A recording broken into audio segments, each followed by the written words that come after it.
Hello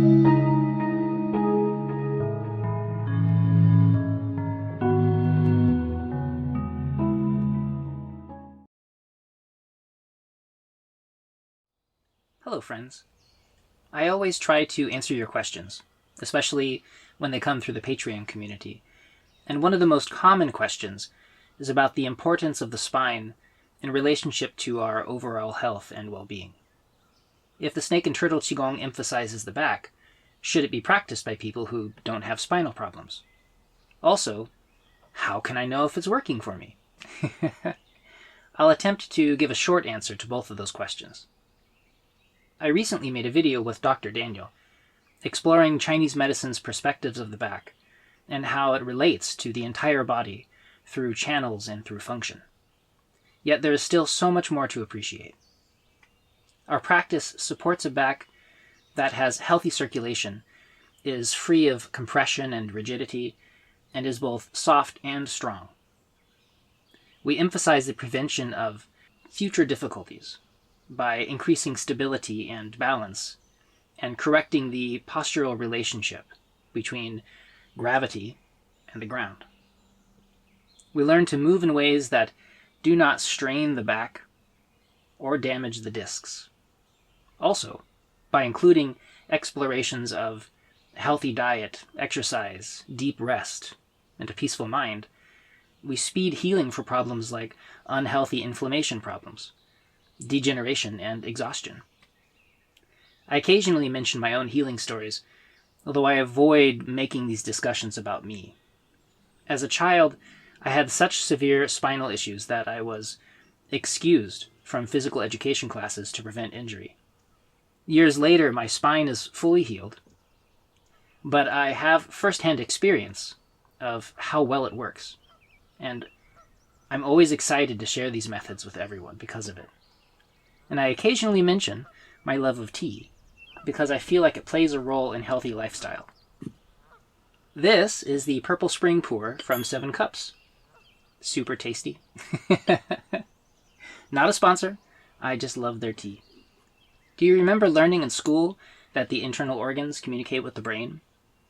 The nervous system regulates them through the spine. An obstruction in the spine is an obstruction to those related tissues. We are an interrelated, interconnected whole. And the spine is the bridge between above and below, conscious and unconscious, inside and outside. One of the ways that Chinese medicine explores this bridge is through channel acupoints, or more properly caves, along the spine, often named after a famous Chinese doctor. These HuaTuo JiaJi points reference some of the connections through the spine. I'll place a list up, and you can feel free to pause the recording and enjoy them and learn from them and find out what you need. Consider a symptom as widespread as sciatica. It usually results from degeneration, compression, and circulatory problems, which can be improved through healthy movement, breath work, and postural connection. When inflammatory changes occur, there are functional changes to nerve roots, which strongly impact our health. In Chinese medicine, we refer to these obstructive blockages as qi stagnation. If that sounds strange, watch my lesson, What is Qigong? And remember that I designed this whole teaching series to be followed in a specific order for your optimal success. When the proper relationships along these spinal pathways are interrupted, no part of your being escapes. Similarly, when these pathways are nourished and protected, every aspect of our lives is enhanced. We might call this strengthening the qi.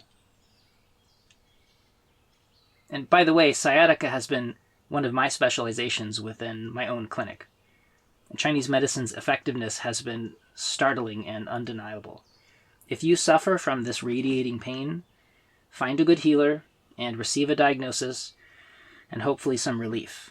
Too many people live with unnecessary pain. And that said, it's vital to notice your healing as soon as you notice your own troubles. Our minds are wired to notice our concerns far more consistently than areas of ease. And too often, patients who have healed from their main complaints in my own clinic don't even notice. For example, a woman who had visited me in Costa Rica with over a decade of chronic sciatica pain. She was skeptical that I could help her, but she allowed me to treat her in a community clinic. And after a single treatment, her pain vanished, and she never felt the need to return. And this kind of insta-cure rarely happens, but it's really fun when it does. And for 2 years, I was telling everybody about the story, happy to share her success. Eventually, we attended the same charity gathering, and I overheard her speaking to another guest. And she was telling them that acupuncture had never really been helpful for her. I was shocked, and I couldn't help but interrupt the conversation. When I asked about her cured sciatica, she had completely forgotten that had been the reason that she had come and was her biggest problem. She just remembered that her insomnia didn't improve. And this rewriting of history, it blew my mind and has forever reminded me to help clients pay attention to their own improvements. Otherwise, they often go completely unnoticed. And while sciatica is hard to ignore, not all imbalances announce themselves loudly with discomfort. 90% of the nerves coming out of the spine do not signal pain, and so it's often difficult to evaluate your health through how much you are hurting.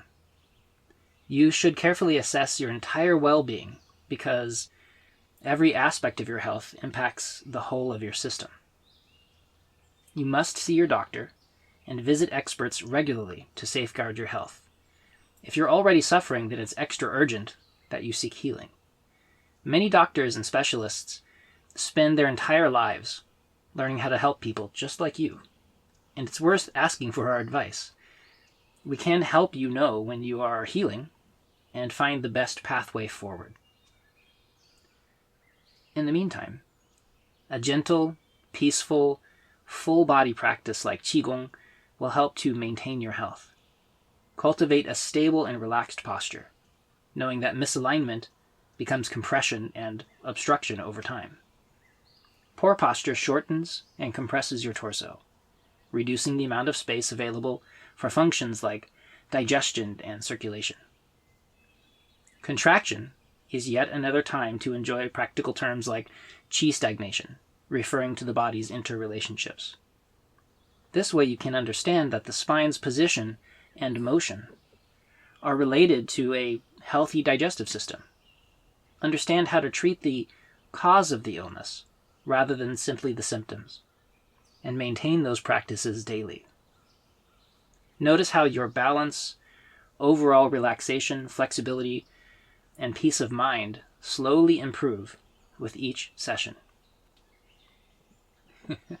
So what's the next step? Many people see the result of diligent practice, such as flexibility, ease, and vitality, and misunderstand the cause. They imitate the result instead of the process, which leads to a different result. People like my instructors are remarkably strong and flexible, and so people try to emulate their feats of strength and force their bodies into stretches that are not appropriate. Instead, understand that these people have been training every day for years. They're training right now. Please don't copy the result.